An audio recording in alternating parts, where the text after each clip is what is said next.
So I've been on Steemit for a few months now, and so far my experience has been great. I plan on putting a lot more energy into Steemit, and it's pretty much to the point where I put almost no energy into Facebook or Twitter anymore. So I finally got to the point where I feel like I'm ready to give you some tips from what I've learned about posting on Steemit. So here I'm going to give you 10 tips for posting on Steemit. And if you have any other tips, feel free to leave a comment below and let us know, anything else that we can do to improve. Now, if you haven't already joined Steemit, I encourage you to, whether you are just posting or you just want to get paid for being on social media. Steemit's a really good opportunity. It's a growing community. It's a really nice community. I won't go into too much details. I'm assuming you already know what it is, but if not, I'm going to leave a link in the description below if you're watching this on YouTube or even on Steemit. What I'll do is I'll link to a post where I go more in the depth on what Steemit is. But I'm going to assume that you know that and that you just want to make your post look great. So let's go ahead and get started. The first one is adding links. Links are really important for a blog post. They make your post more valuable because you can link to other content that supports your post, so people can go there for additional reading or for references to check your sources, things like that. Another good thing is you can link to other posts of yours, which helps promote yourself. Or if you also have a website or a blog, then, or really anything, YouTube channel, Facebook page, whatever, you can link to those other places. But you have to know how to do it. If you went on Steemit and you tried to do that, you might see, oh, well, I don't know how to leave a link. So here's how you do it. So let's say I'm writing a sentence and I want to link to my website. So the hypertext blue text link that I want to make a link, what you do is you put brackets around that word. So I want the word website to be the link, so I put brackets around the word website. So that's half of it. So there's two parts. That's one part, brackets around the text that you want. The other one, you're putting parentheses around the URL. So what I'm going to do is I'm going to put the first parentheses and then paste the link to my website and then close it with the second parenthesis.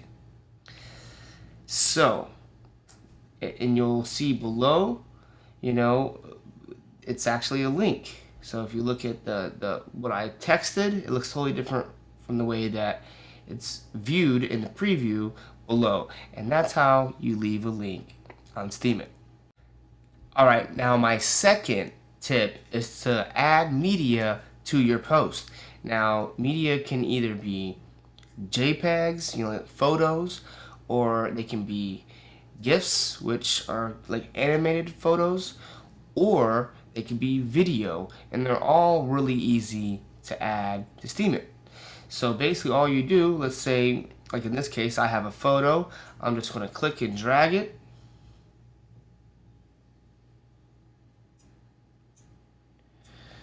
And there you have it. Click and drag, it takes a second to upload, and then boom, it hosts your file for you as well on the blockchain, and there you have an image. The same thing goes for a GIF, and if you want to post a video, all you do is copy and paste the URL of the video. I've only tried it on YouTube, so I don't know what other platforms you can do that with, but just copy the URL of the YouTube video and paste it, and it will show up. My third tip is to add headers. Now, headers are important for blog posts, whether you're posting in WordPress or on Steemit, because it lets the search engines and the readers know how important the text is, relative to the other text. So, the text for headers is bigger and bolder and sticks out. It's basically headings and subheadings. So the subheadings are, subcategories of the bigger headings, and it helps readers easily scan the page and look and see what the content is about. And if they're just wanting to reference one part of the post or something like that, they can just skim to the part that they want and find it easily and just read what they're looking for. So they're really useful and a little counterintuitive on Steemit. So I'm going to show you how to do that. So let me go ahead and type out a header and show you. So I'm just going to type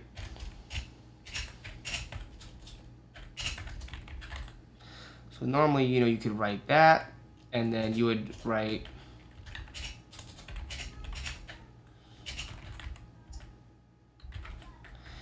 yada yada.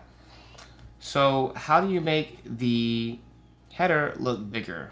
Well, it's simple. All you do is add the number sign. I'm going to separate that, and there's one number sign, so that is an H1 tag, which is the biggest one. So if I want it to be an H2, I just add another number sign. You see the H1 is the title up here. That's the main title. So pretty much in the post you want to use H2 or H3 or H4, so you build it like that. So again, watch. Look down low, you'll see my header is bigger and bolder. And then I'm going to add one more number sign, which is going to turn it from an H2 to H3, and watch the header shrink a little bit in size. There you have it. And then I'll delete these. So that's an H2, delete another one, it's going to make it an H1. There you go. It's as simple as that. Just add number signs and that will create your header tags. Tip number 4 is to create great titles. I'm just going to go ahead and paste the title for this post so you can see, obviously it has to fit within the space that's given, which varies a little bit depending on where you're posting it. But, you don't want it to be too short, you don't want it to be too long, but this is basically your H1 tag. It's the most important text on your entire post. So on WordPress posts, and pretty much blog posts, when you're searching in Google, what you'll see is you'll see the H1, which is the title of the post, and then you'll see the description below, which gives you a little bit more of an idea of what that blog post is about. However, on Steemit, you only see the title and the thumbnail image. So because you don't have the description, the title on your Steemit post is even more important, in my opinion. So you want to choose good, catchy ones that entice people to click. But of course, you don't want to have clickbait that misleads people, because that's not going to build you a following. So without being sensational, you want to present your post in the best way that you can in your title. So a few tips are, maybe like in this example, there's a number, like 10 best ways to do this, 10 quickest ways to do that. So people like numbered lists, and really the bigger the number the better, because they feel like they're getting more. It's a higher perceived value, like 10. They already know, without even clicking on my post, that they're going to get 10 tips. Odds are some of them are going to be new to them, and it's going to help them out. Where if it's just one tip, it's like, is it even worth clicking on for one tip? So, and then you want to use words like free or best or the ultimate guide, 10 quickest steps, the fast way to riches, or whatever, because people want it quick, they want it fast, they want it easy, they want it now, they want it free. So these are trigger words, but of course only use it if it's true, accurate, and describes your post. My 5th tip is to add italics and bold. So italics and bold, sometimes the italics are necessary for certain types of text, but also both of them could be used to emphasize certain words within your text. It also helps the reader, you're kind of directing their mind a little bit, as the author when they're reading. Sometimes if it's a big paragraph or whatever, their brain can wander off. But when they get to an italic word, it like re-energizes their brain a little bit, to break up the monotony, and it brings their attention to that word. So, like for example, with bold text, they can read the page. Like when I was talking about the headers, they can scan the page and they can tell what the content is about by the headers. But if they see a sentence in bold below one of the subheadings, they might read that, and that might be the only thing under that subheading that they read because it sticks out. So if you have one sentence that it's a really good sentence that drives the point home, that's really thought-provoking, that really says a lot about the subheading or the entire article, you can put that in bold, and then when they come there and they see that, they might read that and decide to read the entire article based on what you put in bold. Whereas if it's just in regular text, if there's people if they're scanning it, they may not even see it. They may not realize how valuable your post is, and may not even realize that it's for them, and just move on and read something else. So let me show you how to add italics and bold to your Steemit post. It's pretty simple. All you're going to use is this asterisk, which is like the little star. So you just put, for italics, I'm going to put one asterisk, and then write italic, and then add another, and then there you go. So you see up top, you can see what I wrote. I wrote the word with one asterisk on each side of it, and then when you look below in the preview section, you can see that that word is actually in italics. So bold is the same thing, except for one asterisk, you put two. So I'll put two asterisks, I'll write the word bold, another two asterisks, and as you can see below, we have the word in bold. My next tip is to find other related posts to your post on Steemit. So for example, let's say that you just published a post about health. So you're on Steemit and you're looking for other posts that are health related. So I'm just going to come down over here and we're going to find health right here and click on that, and that's going to take you to this is the newest health posts that have been released. And you usually want to get new posts because more people are visiting newer posts than older posts, because once the posts are a week old, they don't get any, they don't earn any more steam. So the fresher, the better for posts. So, you see these are all new posts in the health section. So what you'd want to do is look for any post in the health section that is either really related to your post, or maybe something from a good author that is going to get a lot of traction, that's a little bit related, stuff like that. Especially if it's related, then it makes it natural to leave a comment on that post and link to your related post. Even if you posted about health and someone else posts a popular post about health, if the two subjects aren't related, then it may not make as much sense to link to your post on their post. So you're kind of just looking for things that are related enough where you can basically comment on their post and link to your new post that you're either you just published or you're getting ready to publish. So another thing that you could do is just basically comment on related posts and try to build people that are interested in that subject. So even if you find a post that's about health but not necessarily related on your aspect of health, you can just still comment leave a good comment, and maybe you'll build followers that are interested in health. And then when you release your health post, then maybe they'll see it. Another thing that you can do is to just search for your keyword.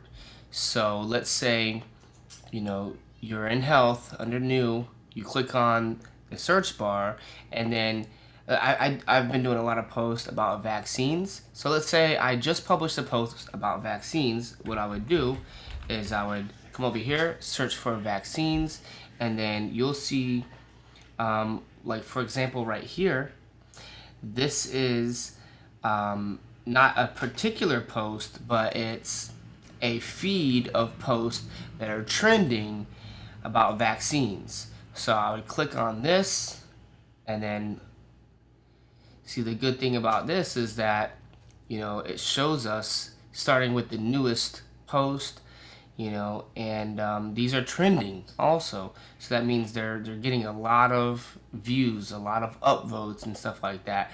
So if you find a newly published post that's related to your post, then you can piggyback off of that audience. Maybe this person has 1,000 followers, and they're gonna have a lot of people coming to see their post. Well, if you can get there soon after they post it, and then leave a really good comment, and don't just leave a link to your post, leave a comment, and then explain, how your post complements their post, so that way their readers will be compelled to click on your link when they're done. Obviously they're done reading their the post, they see your comment, and maybe they'll click on your link and go and upvote your post.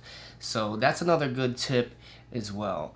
Another thing you can do, you could even wait until, like, let's say you're getting ready to publish a Steemit post and there's nothing really related to your topic. You could wait, check tomorrow and wait for something that is particularly if you don't have a lot of followers. You want to gain some momentum. So you could wait till a new post is published that complements your post, and then publish yours and then link to it, so that way it's really fresh. But that's going on a little bit far. I'm just giving you some ideas. But like, let's say you post this, or someone else just posted this post, and you come down. This is a big post. So what you could do, this is just one more way of going about it. So let's say you come here and you see the tags. So let's say if I already looked up vaccines, we already looked up health. So let's say that my post in particular is about parenting, healthy parenting or whatever. But we're just gonna go parenting.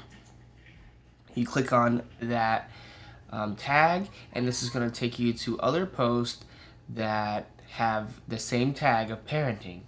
And these are different ways where you can find other related posts that's similar to the content that you just produced, so that way you can comment on those posts and try to drive some of that traffic onto your post and get upvotes and gain followers. The 7th tip I have for you today is to create a series of posts. And there's a couple different ways that you can do this. You can literally make it a series, if it makes sense for whatever you're publishing. So I just typed in series under the search bar, and you can see that there's a few people with a few different series. Like, this is a trading video series, the harmonic series. So, it could be something like a 5-part series, where, once a day you look at a different aspect of health. Like, for example, I did my first 4 podcast episodes were all in a series. They were all based on my ebook, Gifts from Nature, and they were all related. So that way they can, when people found one part of it, they realized this is just one part of the 4-part series, to give them a bigger picture. But there's a couple of different reasons why you'd want to do this on Steemit.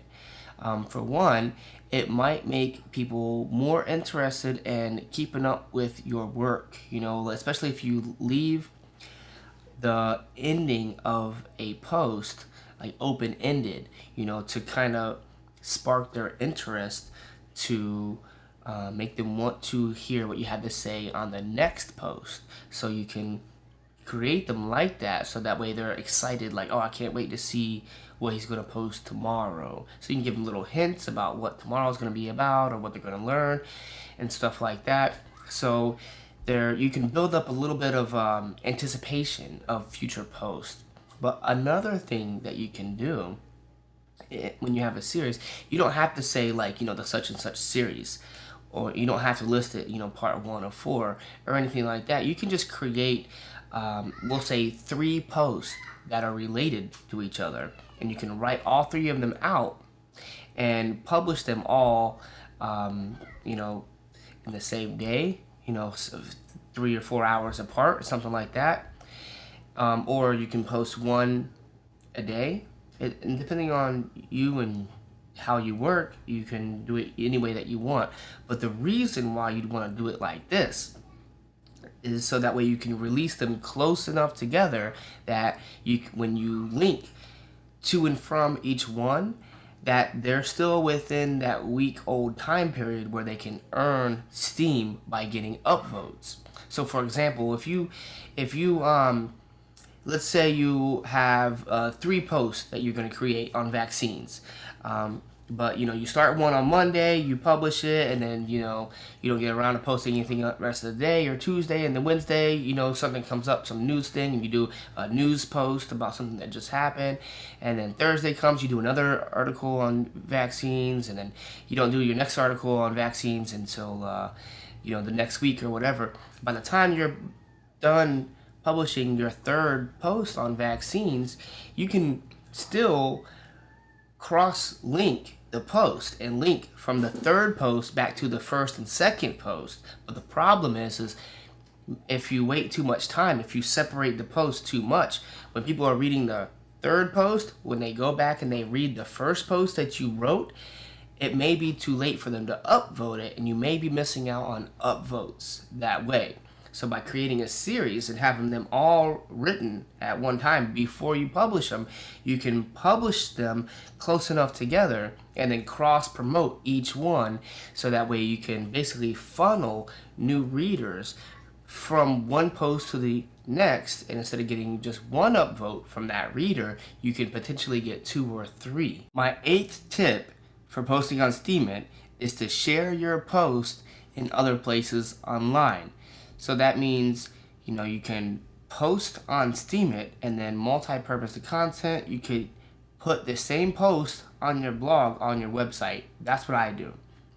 But besides that, you can share your Steemit post on other social media platforms. The reason why you want to do this is, let's say you have a much bigger following on Facebook or Twitter because you've been on there longer, then when you start sharing your Steemit post, they don't look very good because of the Steemit, and hopefully they fix that in the future with their featured images. But anyway, hopefully they'll fix it, and what will happen is your Facebook fans will see that you're posting on Steemit, and eventually they'll check you out on Steemit. Maybe they'll join Steemit. And if the more fans that you have on Steemit, the more people you have that's going to re-steam your content, that's going to upvote your content. So basically, by sharing your Steemit posts other places online, you're not only promoting Steemit, but you're promoting yourself on Steemit and converting your fans on other platforms into fans on Steemit, where you can monetize your fan base, whereas you can't really you can't earn money by getting Facebook likes, but you can earn money by getting those people to upvote your content on Steemit. My 9th tip is to get engagement. Encourage engagement with your followers in your post. So a simple way to do that is to just ask them to follow you. ask them to re-steam your article, encourage them to upvote it. A lot of times they're going to automatically upvote it anyway if they think the article is good, but it doesn't hurt to ask. And a few other ways you can get engagement is to ask them what they think. Ask them what they think is going to happen. Ask them what they think about what you wrote. Ask them to share their experience with it. It just depends on what you're doing, but you want to get them engaged so that that way they feel part of the conversation. They feel part of your community. And, so they also have all kinds of different unique ways of getting that to happen. So some people hold contests and giveaways and different things like that, and that helps get people engaged with your posts too. All right, now the 10th and last tip I have for you for posting on Steemit is to create a call to action. Now you can create calls to action anywhere in your post, but they're best done at the end of the post, and you don't want to overdo it, so 1 or 2 calls to action should be enough. So for example, at the end of my post, I have a GIF that's an animated image that says follow, upvote, and re-steam. I think I can't remember, but the point is I use that at the end of my post to encourage them to follow me, to upvote it, and re-steam the article. And that makes it easy, and it looks good and professional and everything else. Or you can just literally tell them, please re-steam this to spread the word, and so on. It might be a call to action to your website. You want to do a mixture. You don't want to do the same call to action with each post, because maybe people are already in the habit of upvoting your content. Maybe they're not going to re-steam it regardless, but maybe they will go to your website and sign up for your newsletter, but only if you ask them. So it's the Latin factor, ask and you shall receive. The best way to increase the chances that your readers will do what you want them to do is to be clear about it and tell them what you want them to do. Plus, if you do it at the end of the post, people, they've took the time to read your post, now they're finished. Now they have to decide what to do next after reading your post. Well, instead of just clicking away and looking for something else, if you time it to where they're done and then you encourage them to check out something else or do something else, then they're more likely to do it because they're going to do something else after they're done with your post anyway. And in particular, if you have like supporting content or a way to move the conversation forward with another post or some other thing, like if you have a lead magnet, like a free ebook that you offer people for sign up to your newsletter that pertains to the content that you just produced, then a call to action is going to be even more effective. But I have a link to a post that has a handful of really good GIFs that are animated and are specific to Steemit, and I will link to that in the description below. So make sure to check that out and get you a nice looking GIF to add your call to action at the end of your post. I hope you got a lot from this video, and I hope this helps you on your Steemit journey. Again, follow me on Steemit if you haven't already, and just enjoy the process of creating content and sharing it with the world.